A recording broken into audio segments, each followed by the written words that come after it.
Number 5, a bar of length 4 meter when used as simply supported beam and subjected to an UDL of 30 kN per meter over the whole span deflects 15 mm at the center. Determine the crippling load when it is used as a column with the following in condition. So both end pin jointed, one end fixed and other end hinged, both end fixed. So இந்த ப்ராப்ளம்ல டைரக்டா என்ன குடுத்துருக்காங்கன்னா, so simply supported beam குடுத்துருக்காங்க. So இங்க draw பண்ணியிருக்கிற மாரி simply supported draw பண்ணியாச்சு. Subjected to an UDL of அந்த ஹோல் ஸ்பேனுக்குமே யூடிஎல் வந்து கேரி ஓவர் ஆகுது. ஸோ அதனுடைய லோடு வந்து 30 kilo newton per metre. So simply supported. So அதனுடைய லென்த் வந்து 4 மீட்டர். ஓகேவா? ஸோ இப்படி யூடிஎல் வந்து ஆக்ட் ஆகும்போது எவ்வளோ தூரம் இது டிஃப்ளெக்ஷன் ஆகுது அப்படின்னா 15 mm டிஃப்ளெக்ஷன் ஆகுது. அட் த சென்டரில் டிஃப்ளெக்ஷன் ஆகுது. Determine the crippling load. So crippling லோட்னாலும் ஆயிலஸ் லோட்னாலும் சேம் தான். ஓகேவா? ஸோ இந்த ஃபாலோயிங் கண்டிஷன் வச்சு நம்ம இந்த சம்ம ஒர்க் அவுட் பண்ண போகிறோம். ஸோ ஃபஸ்ட்டு லென்த் கொடுத்துருக்காங்க 4 மீட்டர். லோட் வந்து 30 கிலோ நியூட்டன் பெர் மீட்டர் கொடுத்துருக்காங்க. ஸோ டிஃப்ளெக்ஷன் வந்து நம்ம டெல்னு டினோட் பண்ணுறோம். ஸோ 15 mm இது எல்லாமே இன் டேர்ம்ஸ் ஆஃப் மீட்டராக இருக்கிறதுனால ஸோ எம்எம்மாக நம்ம மீட்டராக கன்வெர்ட் பண்ணுறோம். ஸோ டிவைட் பை 1000 போட்டோம் அப்படின்னா 0.015 metre.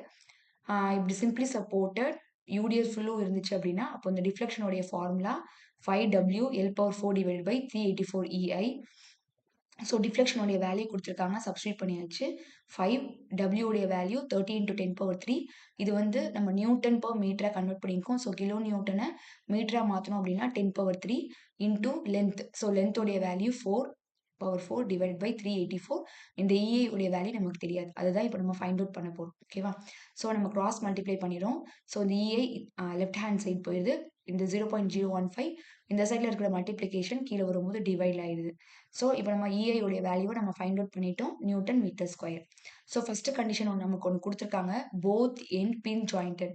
So both end pin ஜாயிண்டட்னாலும் போத் எண்ட் ஹிஞ்சுனாலும் சேம் தான். ஸோ அப்போ அதனுடைய formula L is equal to L. So length எவ்வளோ கொடுத்துருக்காங்க நமக்கு கொஷின்லேயே 4 மீட்டர் கொடுத்துருக்காங்க. So 4 metre. ஸோ இப்போ கிரிப்ளிங் லோட்னாலும் ஆயிலஸ் லோட்னாலும் சேம் ஃபார்முலா தான் சொல்லியிருக்கேன். So P Euler's is equal to pi square EI divide by LE square. So by square EI உடைய வேல்யூ இப்போ தான் நம்ம ஃபைண்ட் அவுட் பண்ணியிருக்கோம். டிவைட் பை L உடைய வேல்யூ 4. ஹோல் ஸ்கொயர் போட்டோம் அப்படின்னா ஸோ ஃபஸ்ட்டு கண்டிஷனுக்கு நம்ம வந்து ஆயிலஸ் லோட் கண்டுபிடிச்சாச்சு. ஸோ அதனுடைய யூனிட் வந்து நியூட்டன்.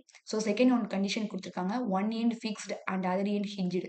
ஸோ இந்த மாதிரி கண்டிஷன் இருந்துச்சுன்னா அப்போ அதனுடைய formula L is equal to L/√2.